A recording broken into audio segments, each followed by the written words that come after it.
What did you make of your offense's work out there today? It was good work. Went back and forth. Defense did a good job coming with some turnovers there in the 2-minute drill. But I like the work on both sides. You dropped passes. Is that anything to concern you at this point, or did you see it that way? Yeah, we got to change everybody. Yeah. It drops today. No, yeah, don't want them to drop it. A few had some drops today. I think a couple were contested, got them out too, but it wasn't clean there at the end. Will Nick be the primary guy with the first team in 11-on-11 tomorrow? Are you still going back and forth between? Yeah, we're still nothing's changed, and we'll do that going into training camp. So I didn't even notice who was up today. It was CJ. It was. Then Nick will probably be tomorrow. I think that's the rotation we've been doing. But you'll remind me because I'm not as on top of it. They're even, I know that. So we just mix it up continuously. What did you think of CJ's practice today? From what I saw out there, I thought he did a good job. CJ's had a real good camp. He's been playing real well. So has Nick. So I've been excited about both of them. Do you, when you look at that competition, I mean, has it started, or do you really open your eyes in training camp to start that evaluation process? I know both of them so well because we've been here 2 years with them. So we've gotten a chance now to see both of them in practice and both of them in games. So I don't think it really starts till you get to training camp. They've both been doing a real good job, both playing at a high level. So that's been exciting. But to sit there and really stress over from a coaching standpoint of trying to make the decision, we're not there yet because a lot of could change. And these guys have both proven that they can play in this league. And we're going to have to make a tough decision at the end of preseason which one we want to give that number 2 job to, because you don't get to compete much during the season. There's not enough reps. There's scout team and things like that. So they're really, you hope Jimmy stays healthy. So it's irrelevant who's the number 2 guy. But the number 2 guy does get a lot more reps in practice and stuff. So that's going to be very important for them. Robert Saleh said a couple of weeks ago that he thought Quan Alexander might be back before training camp. Have you guys, obviously you don't have a concrete plan right now, but is that the idea for him and for Jarek to start getting eased in? Yeah, that's the idea. Come back from vacation and get their physicals, and we'll test them out, and hope the doctors clear them. And if they do, they'll be full go. We'll obviously take care of them and have a plan with them coming back from an injury like that. But the goal is to hope they're ready by the first day of camp. But if there's any hesitation at all, then we have no problem being patient with that and wait until they are ready. Is that team wide? It seems like a lot of guys were missing in the spring, but none of those. Yeah, pretty much team wide. Everyone we're really hoping for that first day we can get them back. That's why I joked with you guys at the beginning. We're having a really bad OTAs in terms of guys not being healthy for it. But we've had so many healthy OTAs since we've been here. We're hoping it's the opposite for training camp. One last one. McGlinchey didn't practice today. What's going on? Yeah, we had this planned all along. He needed to get a PRP on his knee, so we just wanted to do it before camp. And we thought this would give him enough time to recover and heal the right way. And something we've been planning on doing for a while. We just want to do it the best time. Does Deebo Samuel have an injury? Yeah, he does. That's why he's not out there. What is it? He has a tweaked, is it groin? I think it's a tweaked groin. Is that it? That's it. Man, that was tough. Any others? Groin, tweaked groin. Oh, a PRP. Yeah, I just went above my expertise. What did you say? Some of the guys do a lot, and it's minor. But you got to stay off your knee for like 3 weeks after you do it. But so now's the time to do it leading up to camp. I was hoping to ask about Coach Benton, your offensive line coach. How far does your relationship with him go? What was that? Did you coach with him in Houston? Mm-hmm. Yeah, when I got to Houston, I was a receiver coach 1 year when he was O-line coach. Actually, Mike Sherman was O-line coach. When Mike Sherman became coordinator, Ben became the O-line coach. I was a quarterback coach that first year, and then the next 2 years I was coordinator. Ben was the O-line coach there. When you were assembling your staff here, what about Coach Benton made you want to? It's always good when you've worked with someone because you can have relationships with people, whether you like people or not, but you really never know until you work with someone for at least a year. And to be in that building with them for 4 years and to go through a bunch of stuff, me, especially as a first year coordinator and things like that, John was a guy I relied on a lot and had to have a lot of discussions with on what we wanted to do protection wise and things like that. And then I've just kept in touch with him over the years, and he's been a number of other places, but he's always one of the better line coaches in this league. And when we had a chance to get him after our season in Atlanta, I didn't hesitate. With both Wilson being out since early in OTAs, what guys on the edge have impressed you in his place? Really, all our guys. Like we've had our group on the D line has been real good. Those guys. I mean, D Ford obviously coming out there, just his get off from the beginning. It's been tough, especially to block when you don't have pads on and things like that. And they can't get too close to the quarterback, which is always frustrating for them. The guys inside have done real good. Ronald Blair stepped it up as he always does, but I'd say every single guy on our roster looks like they have more experience. They look in better shape. When we're talking about the D-line, I think they all look bigger, stronger, and faster, and I think they all look extremely comfortable in what we're doing. So they've been very tough to go against these OTAs. Do you get the sense that those guys have kind of embraced the expectations? That, I mean, you guys have invested a lot of resources in that. Do you get the sense they've embraced that? Yeah, definitely, and I mean they should because we have invested a lot of resources since we have been here and before we got here. So there is some talent there. I think that they know they're talented too, and I think they're getting a lot of confidence. Also, I think they believe in what they're doing. They see that they got a lot of strength on the outside and on the inside, and guys know that. You can't fool each other, and they see the talent next to them, which they know they have to compete to get on that field, and they know they got some good guys next to them that can make their job easier. From last season heading into this year, what was on your to-do list for Dante Pettis to get himself ready for his second season?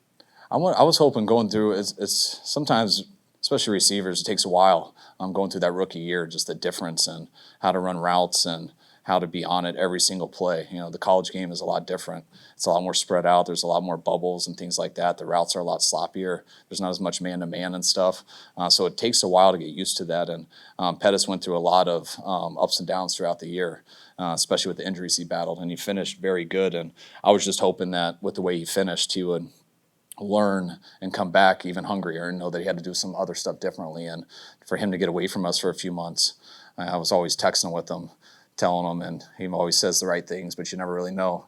And when I saw him like the first week he got back, to see the size that he had put on, not that he's going to be real noticeably different to everyone, but he worked while he was gone. He worked while he was away. He tried to get bigger. He worked more at his routes, and he came here with the idea of, hey, I'm not just coming here to get better, back in shape. I'm coming here to get better.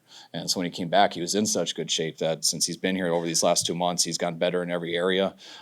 He did have a little setback. I think he tweaked his hamstring a few weeks ago. He battled through that. Now he's leaving. Hopefully one more practice, he can leave healthy and have another good month where he keeps getting better and has no setbacks with tissue injuries. What form of coaching does he respond better to, the kick in the butt or the pat on the back? A little bit of both. Dante is extremely smart, so you just need to know what you're talking about when you talk to him. It's okay to give a kick in the butt as long as you're saying something that makes sense. You got to make sense to Dante. He's going to think about it. He wants to do what's right, and he wants to do what works. If you just yell at him to yell at him, he's going to be respectful, but that's probably not going to make him better. You got to really teach him and show him, and he's a guy who wants to think about it, and he is a laid-back guy, which I think can be his biggest strength because a lot doesn't get to him. But every time when he's a little too laid-back, then you might need to kick him in the butt just a little bit because a lot of things come easy to Dante. I want him sometimes a little more stressed out. But it's kind of cool that he's not because he's a talented dude and he hasn't had to be that stressed out. But we're trying to get the most out of him, and we see that happening.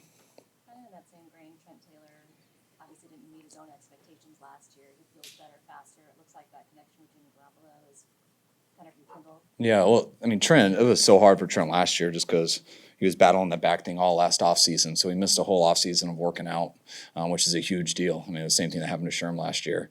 And Trent spent his whole time away healthy. He had no setbacks with his back. So we could see the first day he got back here when he ran routes that he was feeling better.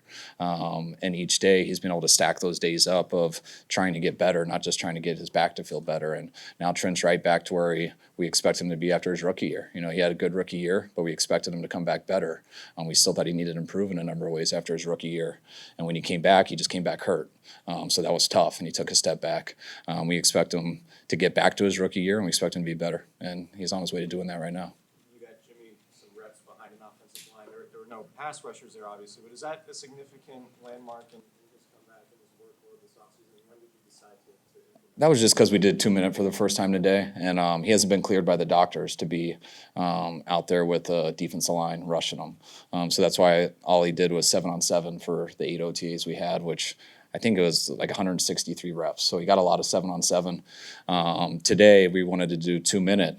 And so instead of making it an entire 7-on-7 2-minute period, just so Jimmy could get in there, we let the whole team do it. And when Jimmy's reps got up, we just didn't have a pass rush, just so the O-line could hear it and go. It's not all competing there. There's a lot of scheme and stuff that goes into them, hearing the calls and stuff like that. So we wanted to get live action with him. One more receiver question with Marquise. Is this a different plan this year than the previous 2 seasons with him? Are you going in with a different idea of who he will be and when he can? No, I think we always have a pretty good idea of who Keese will be and what he can do. The benefit this year is that there's other people to take some pressure off. Keese, since we've gotten him here, it's he's had to play a lot more than you would like. He's had to do some routes a lot more than you would like. He's capable of doing it at all.